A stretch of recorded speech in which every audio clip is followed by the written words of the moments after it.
Generalmente los títulos para móviles no son muy profundos en ningún sentido, porque ¿cómo va a tener lore algo así? Imposible. Esto es porque los juegos hipercasuales no tienen una personalidad ni carisma por ningún lado donde se lo vea. Pero eso no significa que no existan un par de excepciones a la regla, y acá es donde entra Clash Royale.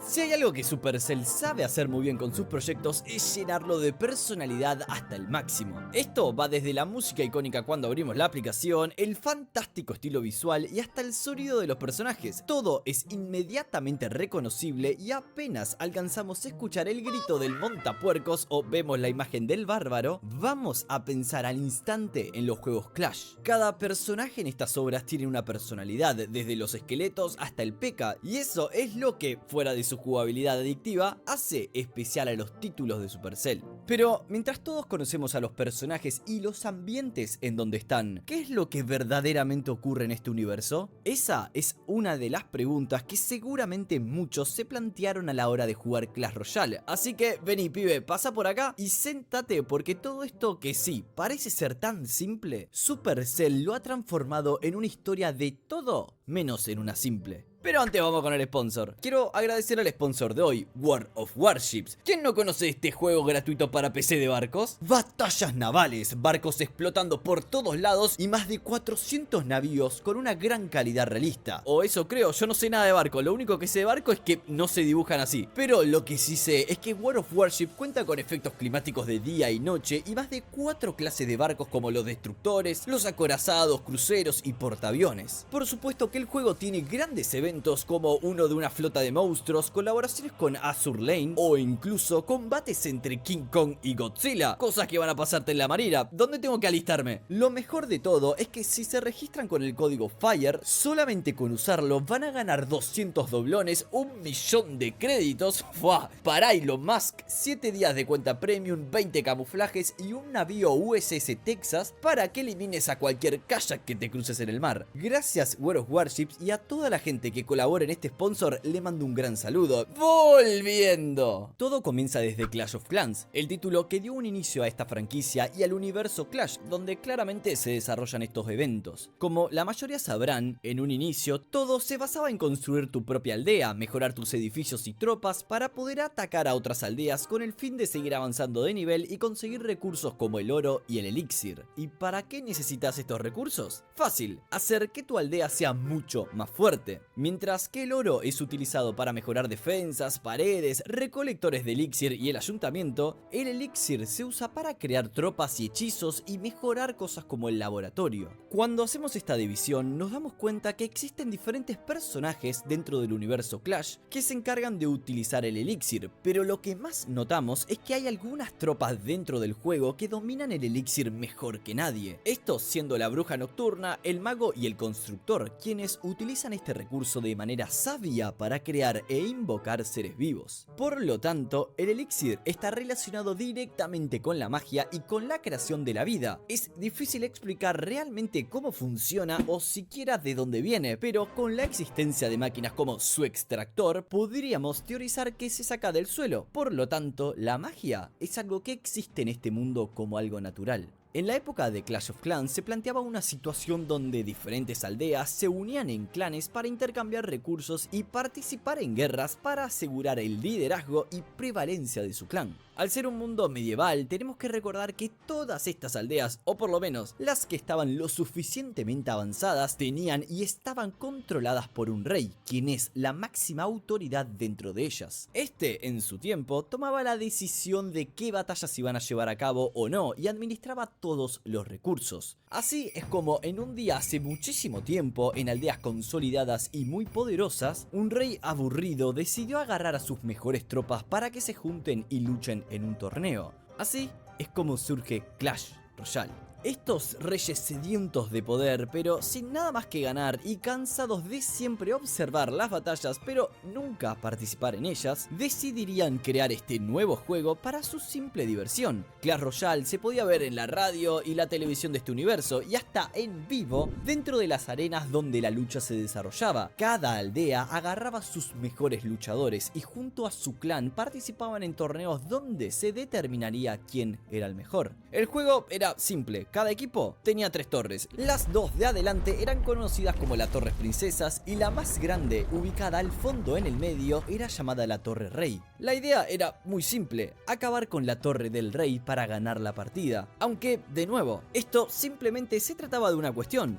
lo aburrido que estaban los reyes, lo que significaba que al perder en una batalla no se perdían más que copas, que era el nivel de habilidad de cada rey. Es decir, los recursos importantes de cada aldea no desaparecen como pasaba en Clash of Clans. Era un torneo para quitar el aburrimiento y también era cuestión de ver quién era el mejor en la batalla estratégica. Y es por eso que, más que un juego de lucha bárbara, Clash Royale tenía un grado muy alto de estrategia. Los reyes dirigían a sus tropas, pero claramente no podían lanzarlas a todas de una. En cambio, tenían que seguir un par de reglas. Cada rey tenía una cierta cantidad de elixir a su disposición que se iba recargando a medida que pase el tiempo. Con ese elixir y sus características místicas podían generar tropas o hasta clones de tropas, pero cada una costaba una cierta cantidad, por lo que, como estarán suponiendo, había que esperar a que se recargara. También no podían tener todas las tropas que querían al mismo tiempo, en cambio las organizaban por diferentes grupos a los cuales denominaban mazos. En estos, cada tropa estaba elegida específicamente para estar en un grupo que se complementaban entre sí, por lo que era muy importante que cada rey supiera mantener un balance entre sus tropas de tanque, aéreas, de ataque, de defensa y demás. Lo que parecía un simple juego de guerra se terminó transformando en algo mucho más profundo. Esos clanes que existían en Clash of Clans con las aldeas se empezaron a mover al combate royal, y ahora hasta los reyes se unían en clanes para batallar. Incluso también crearían guerras de clanes, porque se darían cuenta de que juntos podían tener mucha más recompensa que los dejarían ser los más fuertes en el juego, porque si ya no podían ser los más fuertes en el combate por recursos, entonces debían buscar ser los mejores en el juego. Era todo una cuestión de honor. Una pieza de lore que es muy útil para ver cómo es la vida de los seres que integran el juego son los cortos de animación de Clash Royale llamado Clashorama, donde vemos diferentes eventos de la vida de estos seres desenvolverse en el universo Clash. Acá la historia se empieza a profundizar muchísimo. En estos cortos podemos aprender que la posición de Torre de Princesa es una muy deseada por las tropas que integran el rol de las arqueras en la batalla real. Como dije antes, todo era cuestión de honor, y estar luchando junto al rey en una torre era el mayor honor que una arquera o princesa en batalla podían tener. ¿Y quiénes eran los que más honor tenían en todo el reino? Los reyes. Estos, a diferencia de las tropas, no estaban hechos o creados a partir del elixir, por lo que si eran lastimados mortalmente en la batalla, ellos podían morir sin oportunidad de volver a la vida. Por eso nunca participaban en las batallas de Clash Royale y se mantienen en sus torres durante el juego, porque mientras que sí, es un juego, las únicas criaturas que podían revivir eran las que estaban hechas en base al elixir, y el rey no era una de ellas. En la historia de Clash Royale todos supondríamos de que es muy difícil de que un rey se haya entrometido en la batalla, pero sí que existe uno: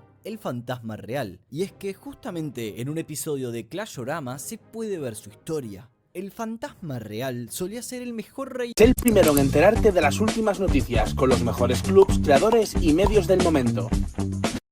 Ser el mejor rey de Clash Royale. Ganaba todas las batallas y él mismo se encargaba de acabar con las tropas que se acercaban a su torre. Sin embargo, esto no es el Clash Royale que todos conocemos, no. Esto es en los inicios del juego, en lo que algunos llamaron la era beta. Dentro de la serie El Antiguo Rey nos explican que venían guerreros desde muy lejos para probar su destreza contra la suya, pero nadie podía superarlo. En esta era beta no existían las torres princesas, era solamente la torre del rey a la que tenían que proteger, pero luego el rey perdió el rumbo, se volvió arrogante y demasiado descuidado, y un día pagó por ello. El rey fue asesinado en combate por un príncipe. Así fue como este colió su espada, cerró la arena y se retiró a pasar la eternidad en incansable soledad, caminando sobre su fracaso y estudiando estrategias. La historia del fantasma real es una de las más oscuras de este universo y desenmascara cómo detrás de todos estos personajes carismáticos, en el universo Clash existe una obsesión compulsiva por el honor y por la fama, tanto que llevaría a un rey a obsesionarse con su fracaso incluso después de su muerte.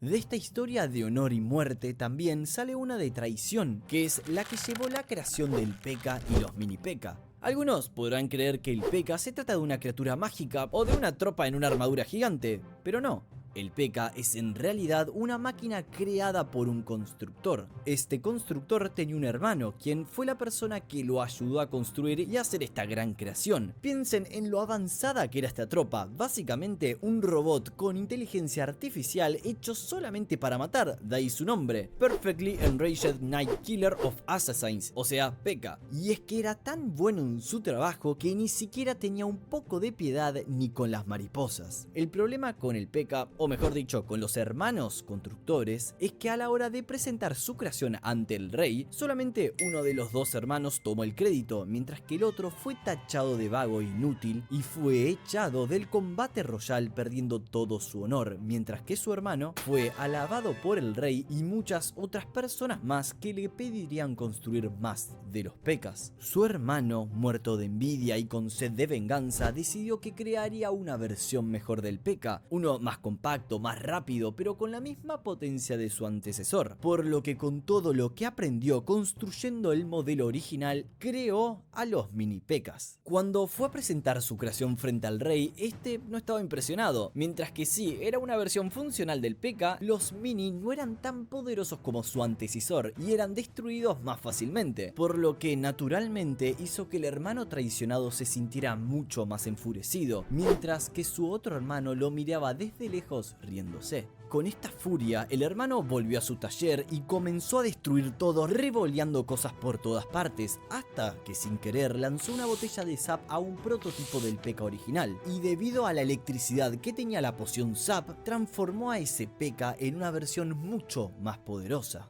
Por supuesto que al llevar este super P.E.K.K.A ante los ojos del rey, este lo aceptó de inmediato. Recuerden que acá, en este universo, todo se basa en el honor, no hay principios. Así es como el hermano traicionado pudo volver al reino, pero siempre guardando un especial rencor por lo que su otro hermano le había hecho. Claro está de que esta no es la única historia interesante, existen muchísimos más relatos sobre el trasfondo de algunas tropas de Clash Royale, algunas un poco más tristes o tétricas, pero resulta muy interesante saber cómo funciona la creación de tropas en este universo, donde vemos una mezcla entre magia y tecnología muy estrecha. En cuanto al juego de Clash Royale, a partir de la era beta, este fue evolucionando. Con el tiempo se crearon arenas más grandes y lujosas para competir, donde solamente los reyes y clanes con rangos más altos podían entrar. Debido a la practicidad, el combate royal había reemplazado al combate entre aldeas entre las zonas más poderosas de los reinos, y dejando de lado el dinero o recursos, todos estaban sedientos de elixir y poder en forma de honor. Algo que no se nos explica es cómo se formó el equipo rojo y el azul. Lo único que sabemos es que nunca pudieron hacer las paces y se encuentran en un eterno conflicto en las arenas para saber quién es el mejor. Los únicos que quedan en el medio de todo esto son las tropas, creadas a partir de un líquido mágico y solo con el fin de ser enviadas al combate para ganar o perder todo su honor. Al final, la historia de un divertido juego de celular puede parecer una más oscura de lo que aparenta a primera vista, pero como siempre, las cosas no son como parecen. En un universo donde lo único que importa es vencer, ¿qué más podría existir? Bueno, en realidad no vamos a terminar esto tan depresivo. Fuera de Clash Royale, las cosas son un poco más felices. En la historia podemos ver de que las tropas sobrevivientes a la arena tienen familias, casas y hasta negocios. Todos fuera del juego tienen su vida normal. Es así como cada ser de este universo trata de distraerse de las tensiones de la batalla, mientras que los únicos que no lo hacen son los reyes, pensando día y noche cómo hacer para seguir aumentando su honor.